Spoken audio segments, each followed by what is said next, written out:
Hello everyone. Yeah, the previous quick video I already introduced today, but it is Friday, May 13th, 2022 at 6:26 a.m. in the morning. So they are earlier yesterday they did not have this alarm beeping. But when I woke up this morning, all of a sudden they got it beeping. But they would, you know, the front office they would probably get annoyed at me, quote unquote, complaining so much. Look at this. This is manufactured, that beep that you hear, the occasional beep, like as if, I think people say that the battery needs to be changed, or somebody might have snuck and took the battery out. Or they manufacturing this, because, yeah. See, this thing wasn't beeping, but I think that this is the same room where they were playing with the alarm yesterday.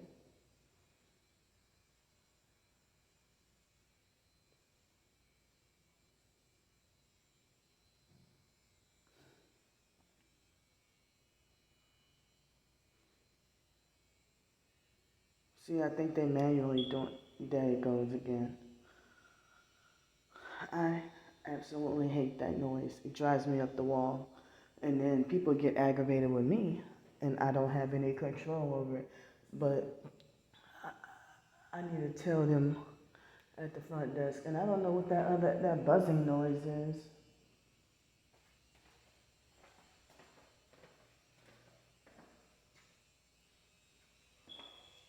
And this is next door.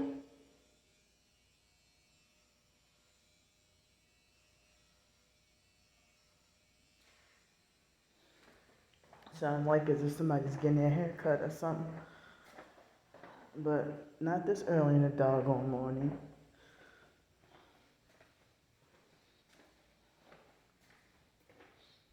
So, I mean, that's one of the reasons why I hate it here. Even though it costs cheaper than that motel, um, the other motels.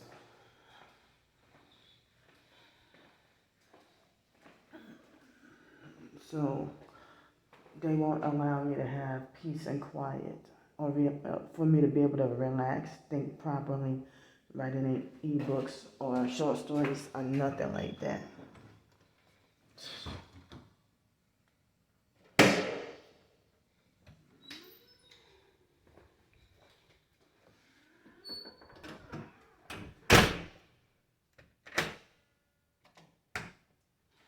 So, thanks to the ones who have helped me yesterday. Hold up. Trying to sanitize my hands just right quick.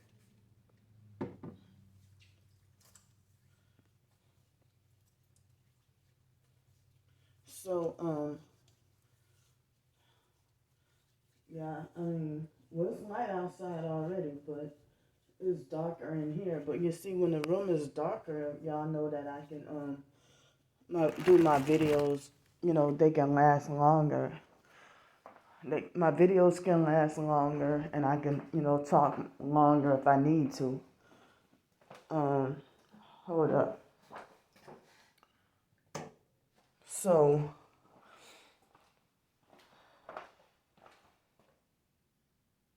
now it doesn't seem like I hear the alarm beep anymore. But I think that was what woke. Shoot. I think that was what woke me up this morning. The alarm beep. And so I was in a Twitter space last night with targeted individuals. And we were reciting anything artistic or like short stories, poems, whatever, spoken word. And one thing I never knew how to do was spoken word or motivational speaking or anything like that, you know. But I mean, I didn't even realize that people thought I was so talented, and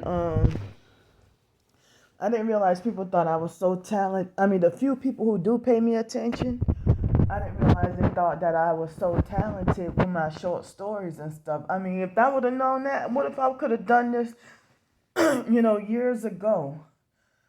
Or if I just wrote back then years ago, if I would have just done some writing and then just do writing anyway. But I felt like I didn't write because I felt like, well, I don't have a way to publish it.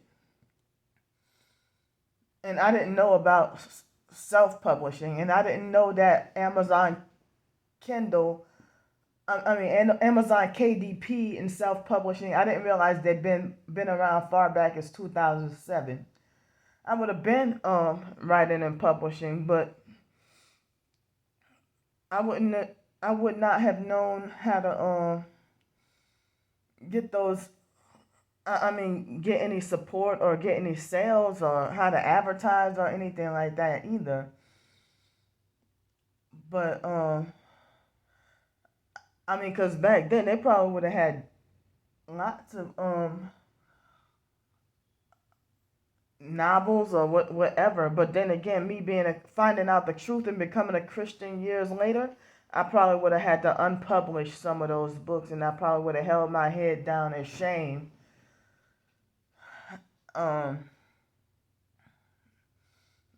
Because of, now I try to even though I admit, I have some like profanity every once in a while in my short stories now, but other than that, I might mention something sinful or wrong, but like just to tell a story or to expose sin and evil or something.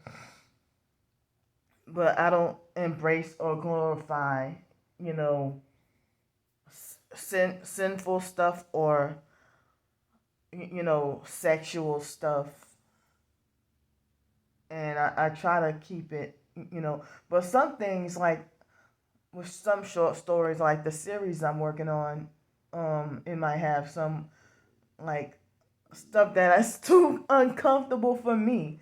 But when you gotta expose something like write a fictionalized short story in a way that is portrayed as you trying to use a fictionalized story to expose truth, then sometimes it can be like scary and uncomfortable and kind of, I don't know, kind of disturbing. But I try to be careful on what I write, and have these fears, hoping that I wouldn't get in trouble with anything like that.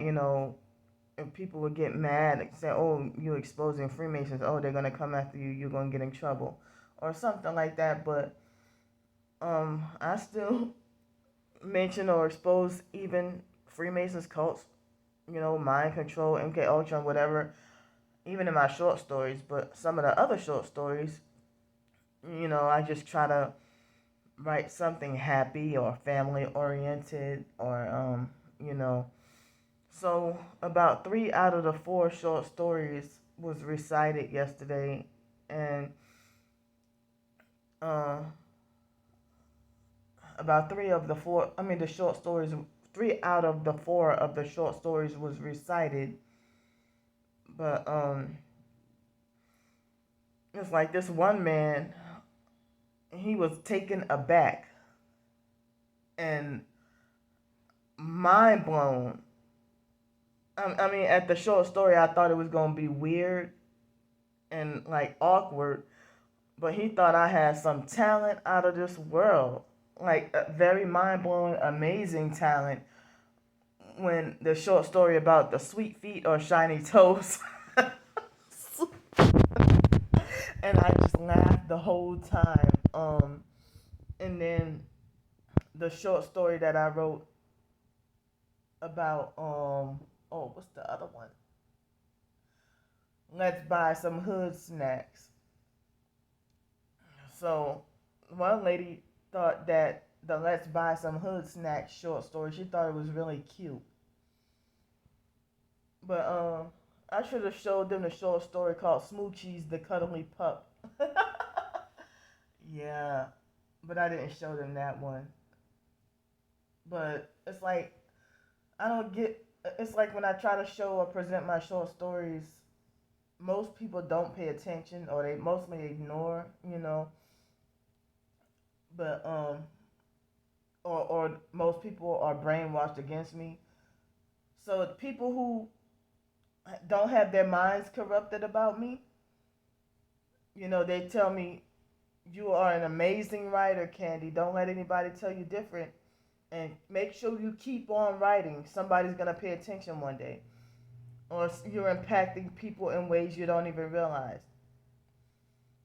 But, the narcissistic perps, they'll make it like as if it's the craziest piece of junk they ever written in all their lives and try to just put me down and insult me and trying to discourage me from wanting to write anymore and trying to make it like it's the most nonsensical, incoherent thing that they've written or the craziest thing that y'all know how they are.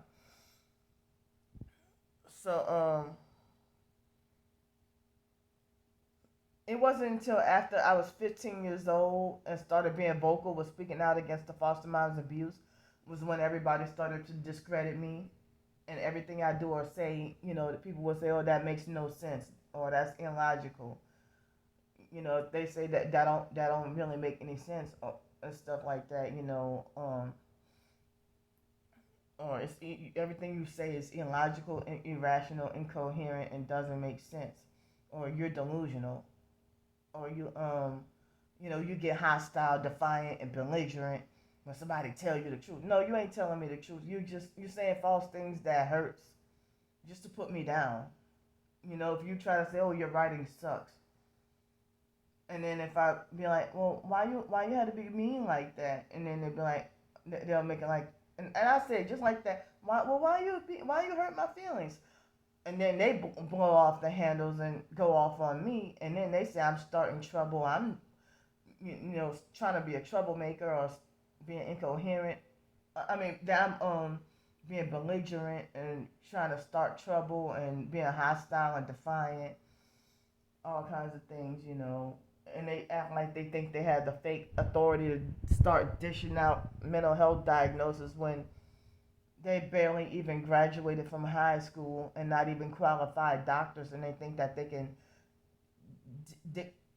can dish out mental health diagnosis and try to dictate what medicine I should be on.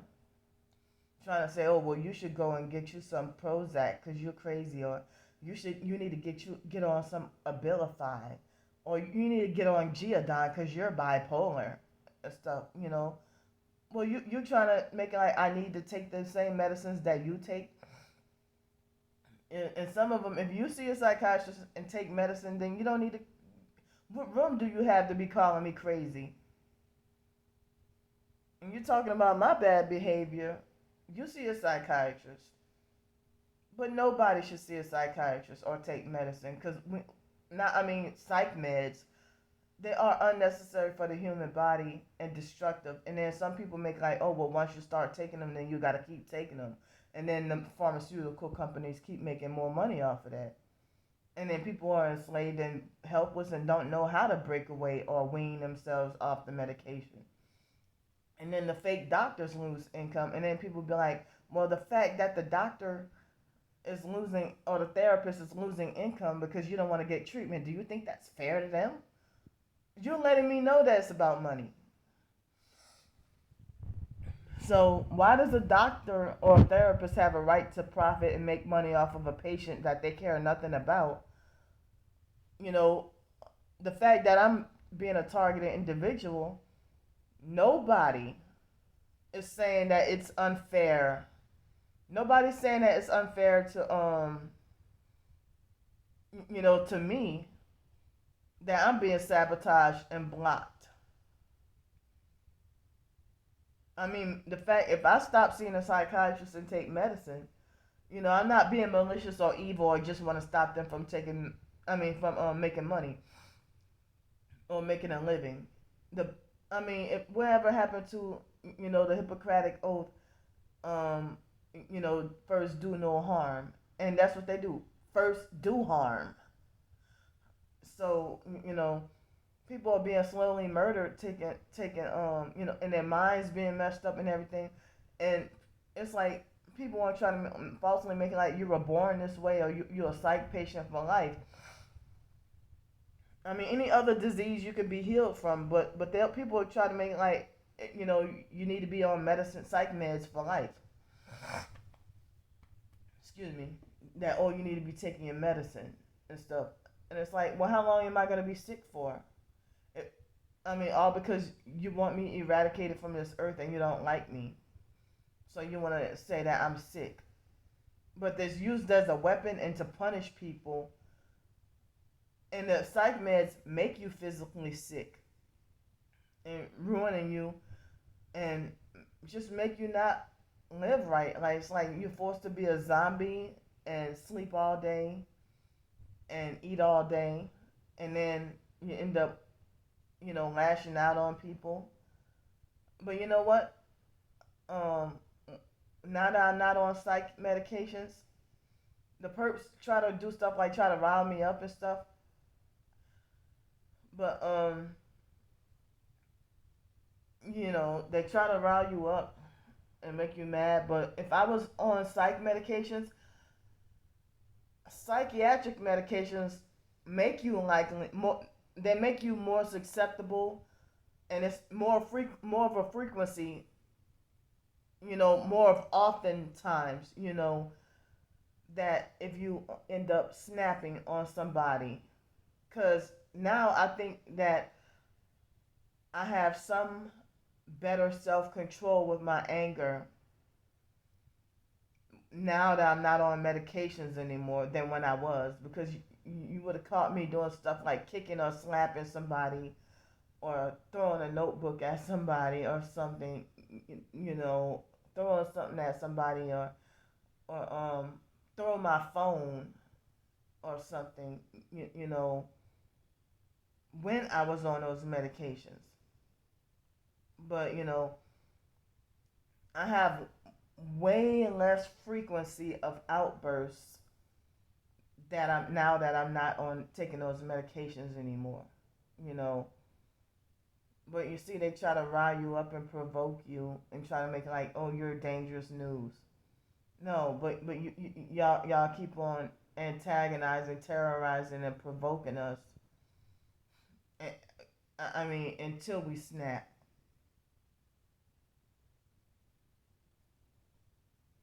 So, um,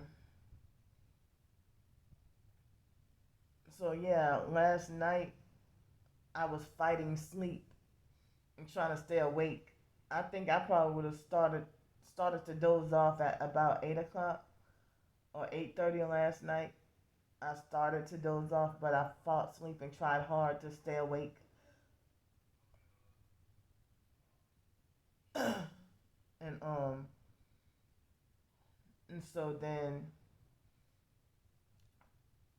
I mean I fought hard to stay awake, and then it was about almost exactly 12:30 this morning, when it was just before 12:30, and the moment I closed my eyes to go to sleep, they had some idiot pass by with super loud bass music,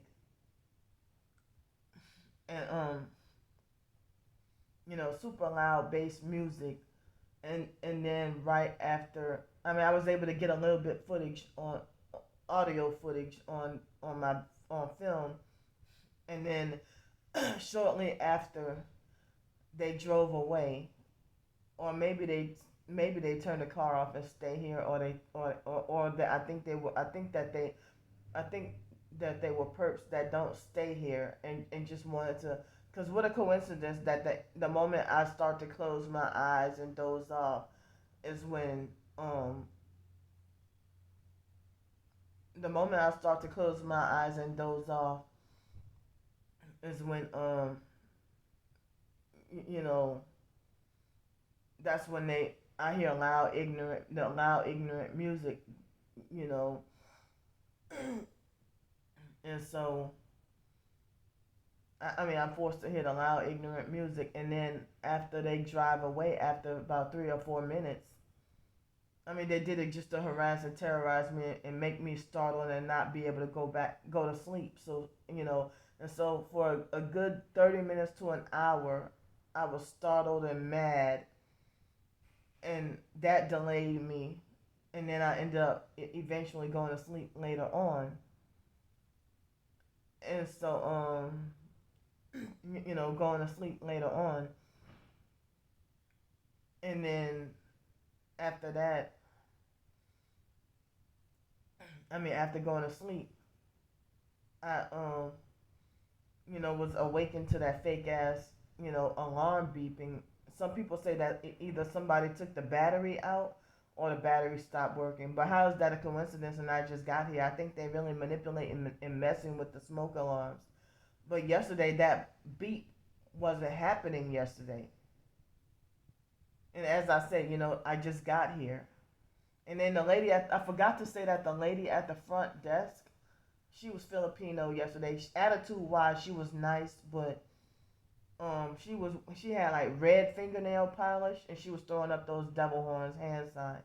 And so the idea that I was supposed to have been banned from here, and then the other lady let me back in. The other lady who used to love me, and then all of a sudden they got her to start perping me and abusing me, and I wonder if that private investigator that came over here, I wonder if the private investigator must have put stuff in her head.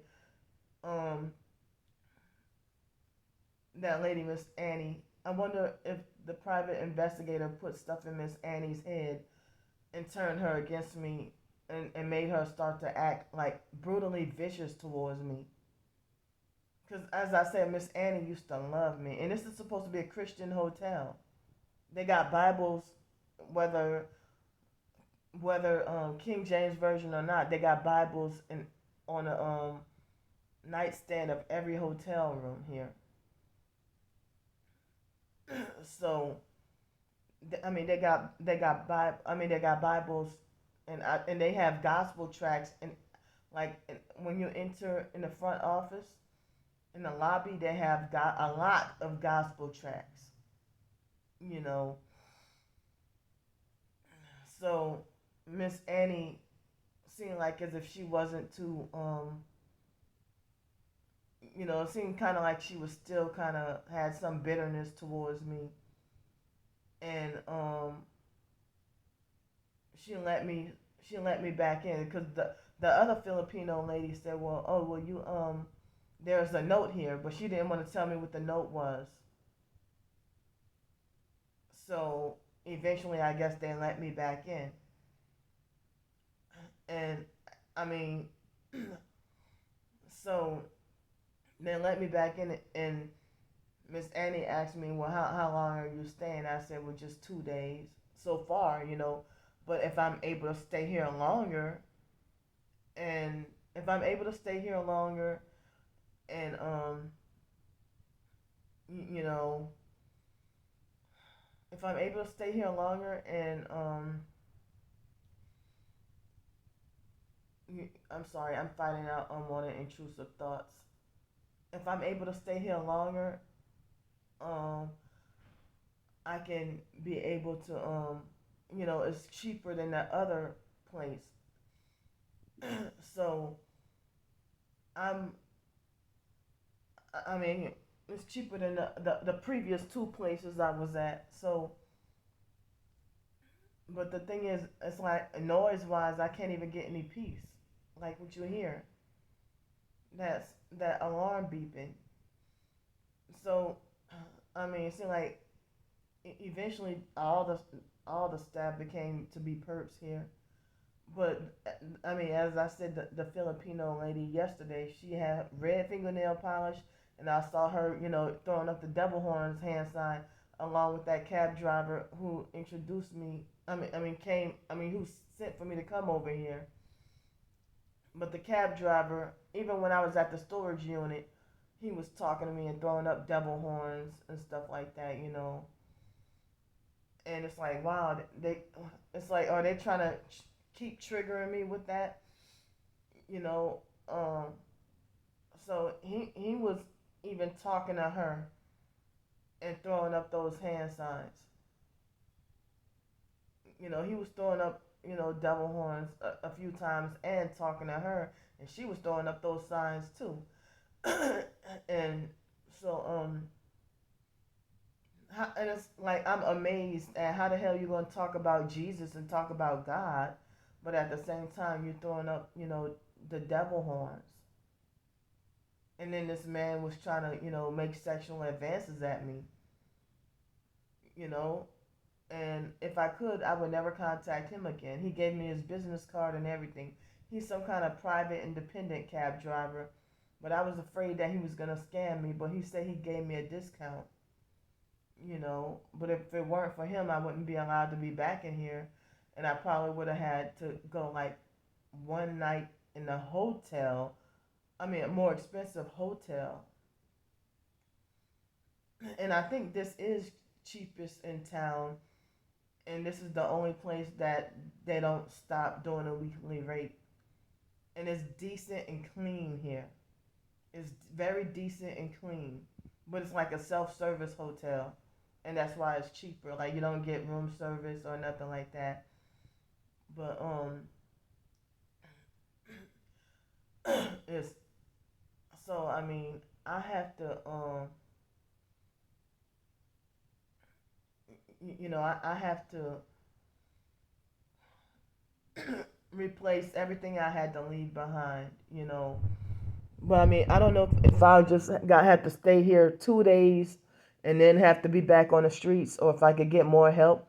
But this is the hotel that you know if you they'd be like 60 something. I think they told me yesterday $67 a night, and then I had to pay a $50 deposit, and so I had enough help to pay 2 nights, and then but you have to have $100 deposit plus. I don't know if they'll be able to add on or adjust if I stay here more nights, or but if you stay here at least 7 days, you can keep it extending it. At first, you can be they changed the policy, so at first if you stay 7 days, then you can, even on the eighth day, you can pay just like $40. What, actually $39.03, and they haven't really changed or raised their prices much really.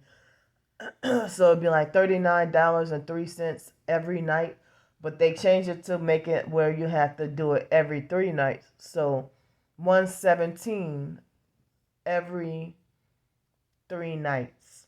$117 every 3 nights. And after you did, I mean, it's $117 every 3 nights to pay after, you know, I'm so sorry, the cars are distracting me. So 117 and some change. Wait, let's see. So I guess, wait, 3903. I guess 11709 every 3 days after you paid the first initial 275 and some change to stay here for a week.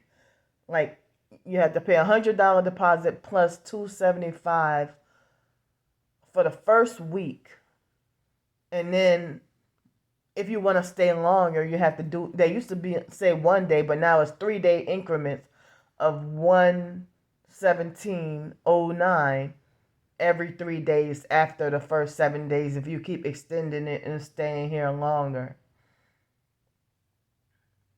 So I'm glad they have like a new grocery store less than a block away, and also, but a little disappointed because that grocery store, that new store is the store where they rejected my job application and didn't hire me. And I'm trying to not feel bitter about it. I mean, I do feel bitter and rejected, but I'm trying to not feel bitter. It's very hard to try to not feel bitter, you know. So this one is much closer than Dollar General and Walmart,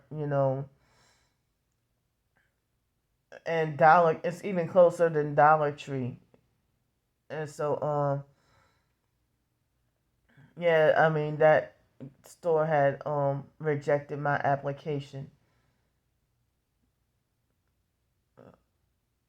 I don't remember if it was Craigslist or Indeed that I applied,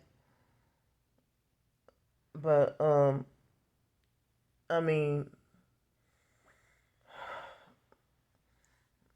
so, but in environments like that, it, I guess it would be easier for me to work at a grocery store than working at a fast food restaurant.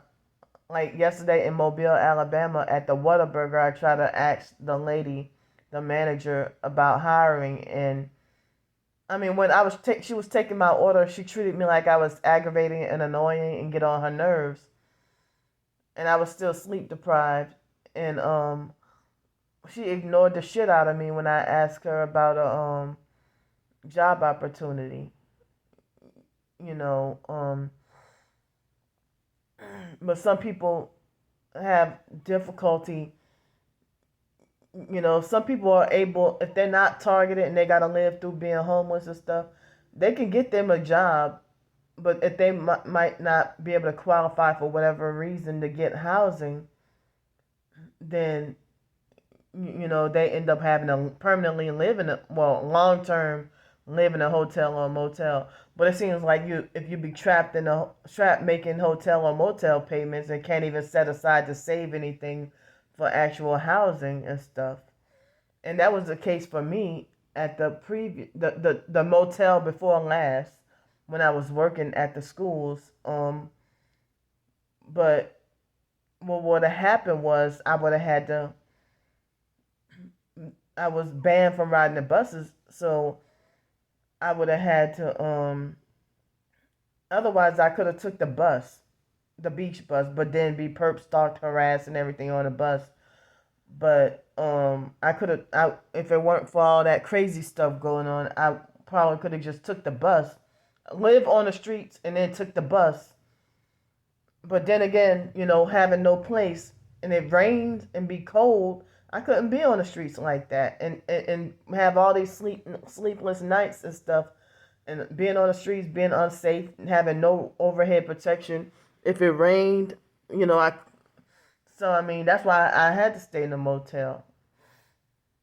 But I was doing it independently with my own money and just barely making it, and had nothing to set aside for myself, and almost all the money going towards the motel room every week. I got paid every day, and I was even trying to push it and trying to work, and I was exhausted and tired. I mean, I was barely making it, like working 6 days a week. And at first I was a little bit like almost, the moment I got almost confident that I started talking about getting housing, and started to try to find me a place to live, or start to try to, inquire about financing a car or trying to get a car, and I started to get confident. That's when they thought I was such a great worker. But then while you put me at a different school, the school next door, they put me at that school where my hours were reduced and I wasn't getting any overtime. And my hours were reduced and I didn't even get any overtime. And you know, and and so then I started to be like struggling. But the whole time I worked, I never asked y'all for any help or any donations, for not even $5 or nothing. I was totally independent, but just barely making it. But then it wasn't until after they succeeded at mobbing me off the job, and then I started to have to ask for help again. And despite me even working and having a job, I still tried to make time to try to fit in, to try to work on short stories on a side, as a side hustle or whatever. So I got a little bit of support on the Kofi, but it's been over 2 months since I got any donations or any help or anything from my Kofi and writing the short stories and stuff. And nobody ever donated by way of my blog, not that anybody has to or anything like that. So I'm surprised people. I mean, that man yesterday, I was like, wow. If people thought I had like such an amazing writing talent and say that I write very well and that I'm a good writer, and people they laugh and think that it's funny. Oh, Candy, you can be your own editor, you know. But I don't feel the confidence to edit other people's stuff, and I don't want to. I only want to work on my own stuff. But if you want to ask me to collaborate with you and I can contribute by writing my own piece and you can help merge it together or something, at least I'll have my rough draft to myself and then, you can merge it and edit it, if it's a co-working project. But, and it depends on who you are too, because if you, I mean, if you're gonna, be abusive and make like everything I write is foolish, then I don't want to work with somebody like that. But I would rather just work, solo, independent, by myself, and just do my own thing and stay in my own lane. But I mean, I don't want a narcissistic, control freak, fake friend to try to swoop in and try to act like they want to rearrange, control, and edit my blog against my will and against my consent, or try to bully me into fear and submission, and try to make like, oh, when or they want to think they have the authority to try to doctor up my resume and stuff like that, you know, and the narcs always glorify themselves as the best experts at everything. Like they can always do everything better than you because your way is not good enough. Your way of doing things is not working. So my way of doing things is not working or it's never good enough. So and people really, people won't allow, it's like they won't allow me my independence and freedom. It's always, everybody else got a better way to do things or everybody else got more common sense than I do. I ain't never good enough. But anyway, so the few little dishes I had, I'm sorry that I'm going around in circles with topics. Uh, I'm still feeling a sleep deprived feeling, and my anxiety is pretty high right now. And I mean, I don't even know if people can help me with the opportunity. Like, if people can pitch in and help me to extending my stay here. And as I say, it's a challenge to try to get jobs, and I can't say everything on here, but I have talked about it on my blog before. You know, the challenges and hurdles to trying to get a job opportunity. But I see, as I said, I'm thinking it's not fair that, the people who write evil stuff and, the people who promote evil and have one eye symbolism on their Twitter picture, and or they promote something evil, occult, or new age. If they promote evil, those are the main ones who get the most undeserved doggone praise. And they get, I mean, their books and ebooks sell like hotcakes. But it's like people want to shut down my confidence with writing.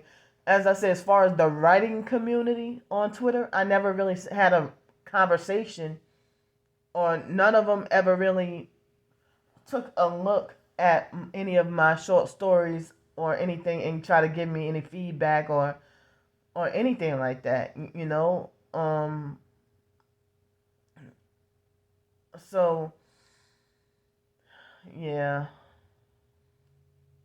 but yeah, I apologize. I'm just going around in circles. I need more sleep. I really do. And speaking of the sleep deprivation, the narcissistic perps, what they do is they shun me for actions that I can't control, that I do, with the sleep deprivation.